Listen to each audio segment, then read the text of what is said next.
All right. Good morning. Good morning. Good morning, everybody. Everybody. It is the Fresh Start Show with Dr. Holt. Listen, we are excited about today, and we are excited as we're getting just a week away, just exactly 1 week away from our great event that's taking place. And so we're excited. We're feeling the energy. So if you're waking up this morning, you always hear me say it every day, every weekend, every Saturday morning. Let's go. Let's get up. It's the Fresh Start Show. Get your coffee, get your bagel, get your donut, get your cream of wheat. It's getting ready for the Fresh Start Show. Listen, it's going down exactly 1 week. You heard me. Exactly 1 week away. Fresh Start Expo is here. October 22nd, 9 a.m. You want to get there early. We're expecting a whole lot of people this coming year. Last year, we served around 400 people. And we didn't even have a radio show or a podcast then. So just imagine the word getting out. We're expecting double, even triple the numbers on just a week away. Who is the Fresh Start Expo for? It's for your son, your daughter, your niece, your nephew, your cousin, them, your uncle, your auntie, whoever's been incarcerated. We're here to help you. We're here to make a difference. We're here, like our mission says, where everyone deserves a new beginning. We actually believe in that. That's not just something that sounds cute on paper or on the website. We actually apply our vision statement. We apply our mission statement day by day, helping calming people who have made some bad choices in life.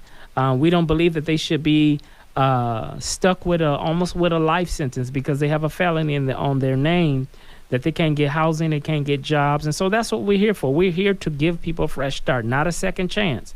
Because many of us know that if we've blown our second, we've blown our third, we've blown our fifth chance. So at some point, we just need a fresh start. And so that's what we're excited for. Listen, we got a great show for you, great episode for you on today.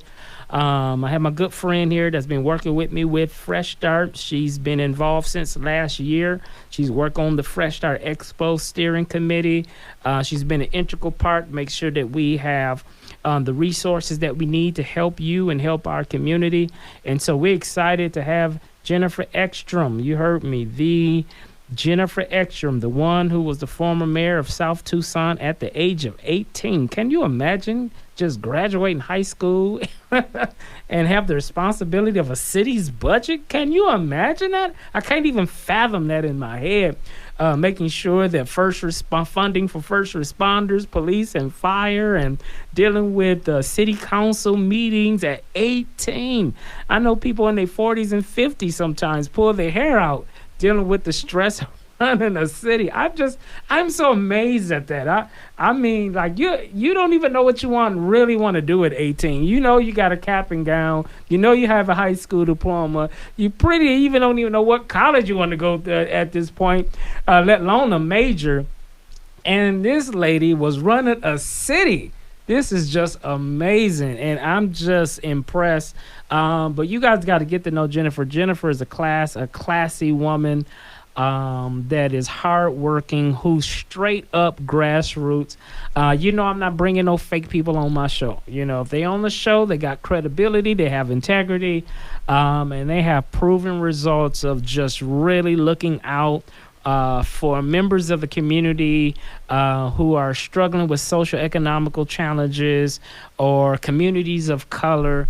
And so we're excited. And so she is making her bid as a candidate for the Tucson Unified School District's governing board.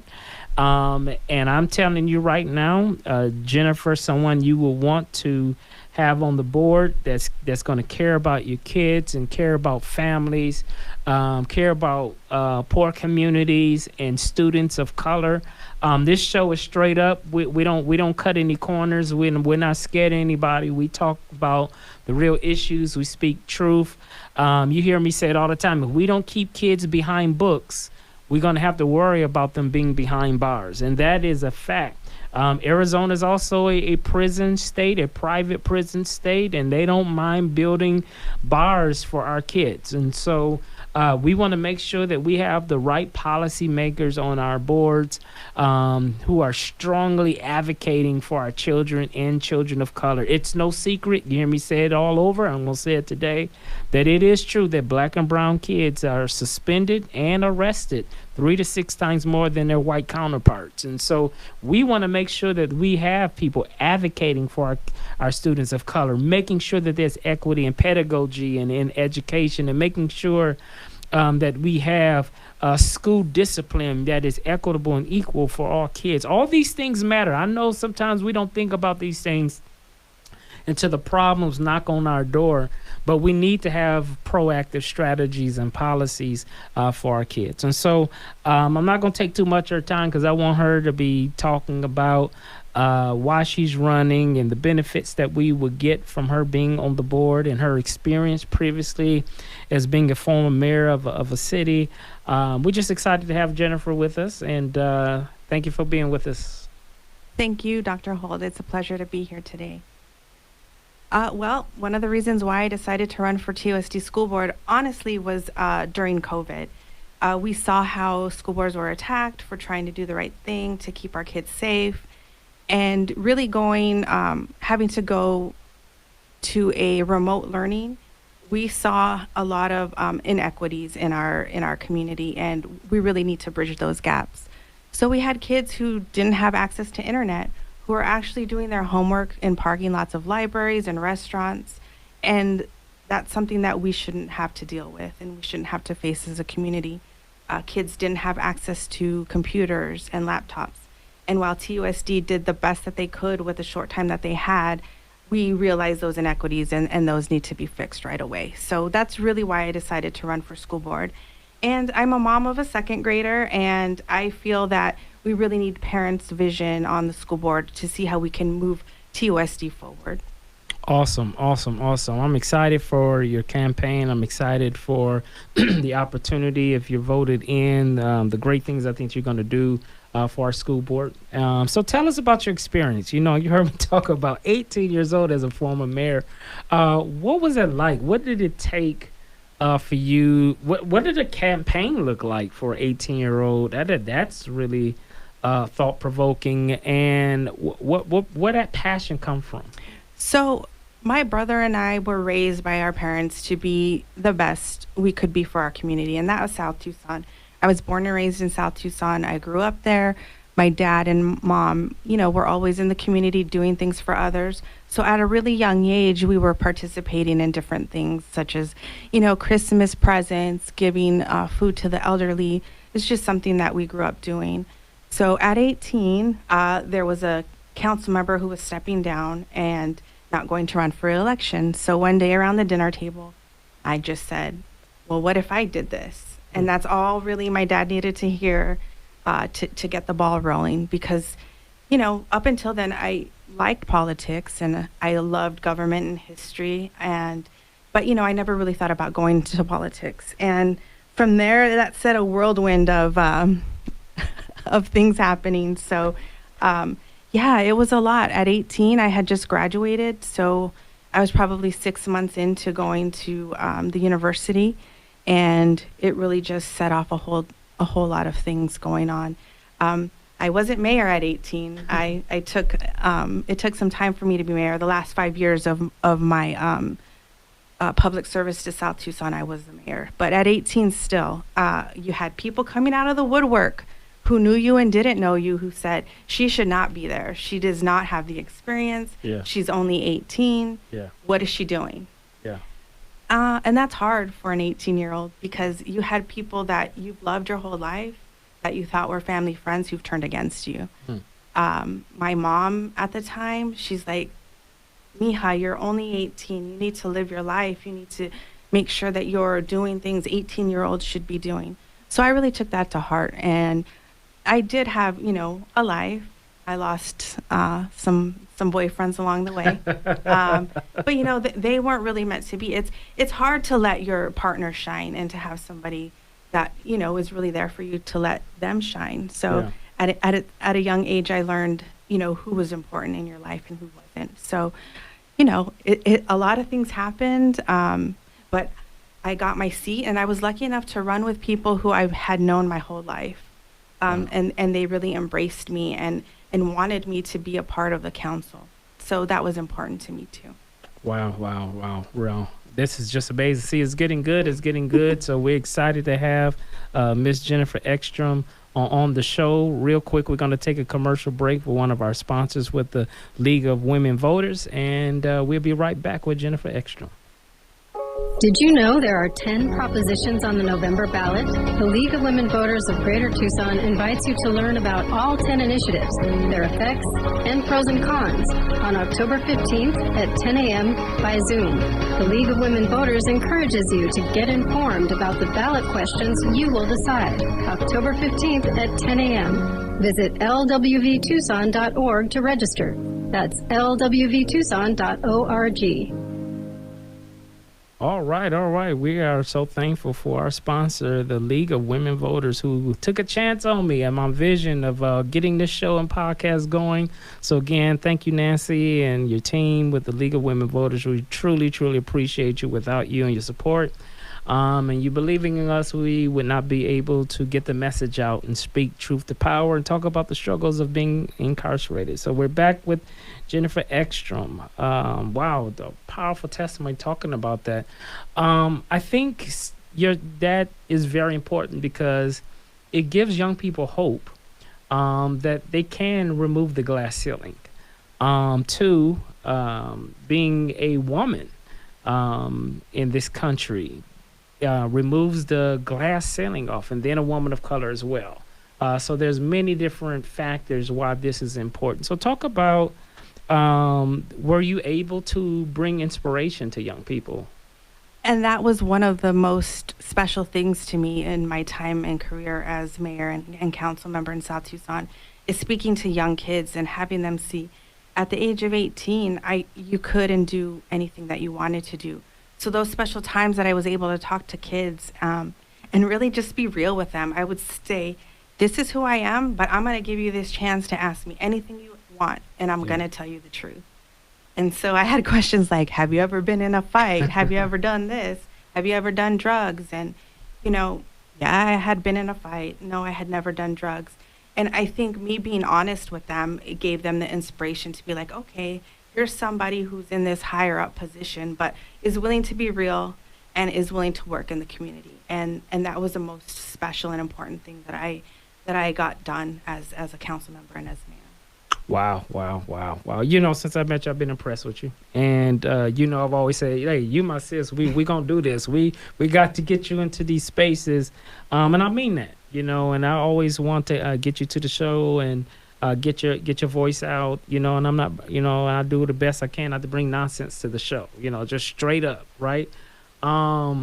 So what's on, what would be first 100 days on the governing board? What's your top 3 concerns you want to start addressing? Well, I would like to address, of course, the budget. That's going to be huge, and that's going to guide everything that the board members prioritize. I want to prioritize teacher and staff retention, and that includes a raise. We need our people to make a livable wage. $15 is a good start, and it's the right start, but that's not a livable wage. Right. And that also includes our health benefits. We have teachers and who are parents and have families who are unable to keep their families on the health insurance plan. And that's not right. A whole family should be able to be on a health insurance plan and have it be affordable. So that's something that I really want to look at. And I know that the governing board worked really hard to get music, art, and PE into every school. But we're not seeing that in every school. So I think we need to bridge those inequity gaps. We have schools like Monzo and Ochoa who don't have those types of programs, and we really need to bring it to our South and West Side schools. I really want to be an advocate for our South and West Side schools because I grew up in South Tucson. I lived through the governing board trying to close Mission View and Ochoa twice. And coming together as a community, we were able to save the schools twice. Wow. So we really, I'm going to be an advocate for those South and West Side schools. So that's one thing. And then our school safety plan, I think we really need to discuss and talk about that because as a parent, I have no idea what the school safety plan is at my daughter's school. And that's huge for me. We see, school shootings are becoming more and more in our everyday lives, which shouldn't be happening. And it's something that we need to discuss and talk about. I don't believe that we need SRO or police officers in our schools because it does create the school to prison pipeline. Our police officers, while they are valuable, they do not have the training to deal with our children. And in discipline, they should not be there. So that's important to me. We need to bring in more counselors, more social workers, but that requires money. So that all comes down to the budget and the priorities in that budget. And that's what I intend to discuss with my colleagues. That's awesome that you brought up there, because that was going to be my next question, addressing, where was school discipline in your purview? Because, you also running for a school district that's still on a DSEC order, that's still having some issues in regards to school discipline. We know that poor kids and kids of color are suspended way more often than their white classmates, and bringing equity into that. And so I'm glad that you spoke on that, far as that being very, very important. Talk about more of the parenting side. How important it is for parents to really be engaged with their child's education. I think that that's the most important thing that a child can receive, is their parents being engaged in their child's education. For example, I'm on the PTO at my daughter's school, and we only have a few parents that are able to be a part of that. And so we really are trying to focus on bringing our school community together, and that includes everybody. So we really are trying to focus in on how we bring these parents to the table, because we do need, we want different perspectives in how to make our school better. And, we're lucky that we have, 3 people that are on the board right now for my daughter's PTO. But we really want those volunteers. But we also have to take a look at the realization that parents aren't available all day. They may only be available after work hours, and how we bring those parents to the table is really important. We have to take a look at that, families as a whole. We have grandparents living with kids and their moms and dads and aunts and uncles and cousins. And we really need to take a look at the family as a whole and how we bring families back to our schools, because we really should have great community schools, and families are the focal point of that.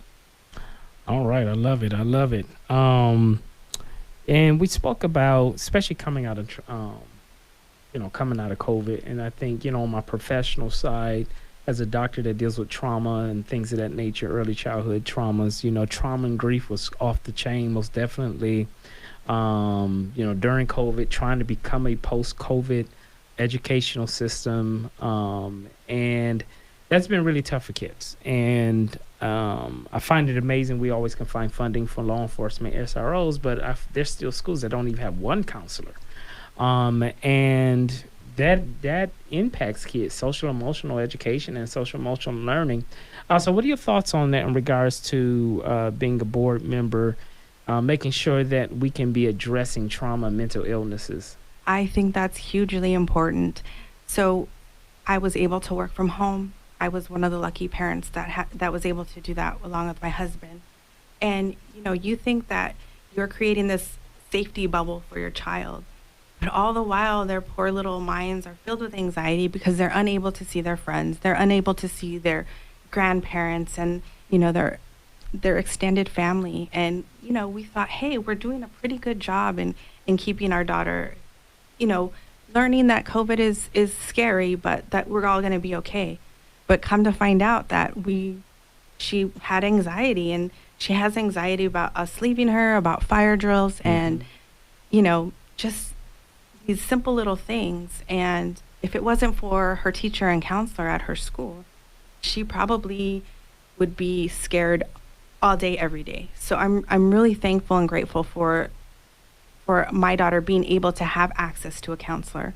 So I can't imagine how other children who don't have access to a counselor are dealing with their mental health. So that's really a big priority for me. And that's why I keep saying We need counselors. We need social workers. Because, maybe this child is dealing with not being able to have access to food at their home. And if that's something that a social worker can fix, then we should be utilizing that. We should be talking with our community partners. I feel like our community partners in this wonderful Pima County can come together and help school districts and figure out how to bridge those gaps. We need rental and utility assistance. Pima County is there to help. Yeah. And how we get that information to parents, because it could be just something as simple as getting access to food, or getting access to, we need to fix, the family car to be able to bring our kids to school. These are some things that we as a community should be able to fix and should be wanting to fix. Nice. So, as a woman of color, coming from the community of color, we know in this country, way back when, dealing with times of civil rights and things of that nature, that voter suppression has been a major problem in this country. Even to this day, many states have been pushing, creating all kind of different type of legislation bills to make it hard for people of color to vote. How important, as a Latina, how important that is to make sure that disenfranchised communities get out to vote? Oh, it's hugely important, because you will see, or you have heard, it was communities of color. It was our Native brothers and sisters who brought Biden over the top and who helped him get elected. And if we want to change the way that our government is now, we need these communities of color to show up and to vote. And so it's so important. And that's why, I walk in South Tucson, and I walk on the south side to make sure that people understand that here's a girl from South Tucson who's going to keep showing up for South Tucson. Just because I don't live there anymore, anytime anybody asks me, what is your community?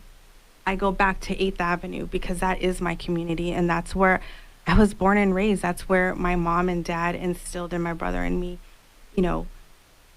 this need for me to give back to my community. So I'm there. I'm 100%. I believe everybody should register to vote at 18.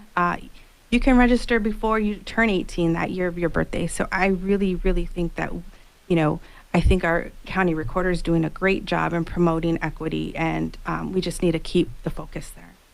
Awesome. I love it. We just got 2 more minutes left on the show. Can you tell us, in your last 60 seconds, working with Fresh Start on a personal basis, this would be your 2nd year being with us, so they don't hear it just from me, right? It's like, yeah, I'm biased, right? I'm the founder of it. But coming in, working with us a 2nd year, seeing what we did the last year and where we are this year, can you tell City of Tucson, like, what is Fresh Start really like from your lens? Oh, Fresh Start is hugely important, and it's changed my life, really. I was put on the committee because of my job. I work with Pima County, and I work with Linda Leatherman, who used to have my job before then. And she said, you really need to work with Fresh Start, and this is what it's all about. And I came in, we helped raise some dollars, and actually being at that expo and seeing people come in and have their lives changed, that stays on your heart. And I just want to continue. Even if I didn't work for Pima County, I would still want to be with Fresh Start, because Fresh Start is changing lives. It's making the community a better place for everyone. And I think if we all have access to being able to squash warrants and marijuana expungement and things like that, we're on the path to having people be complete. And that's what Fresh Start does.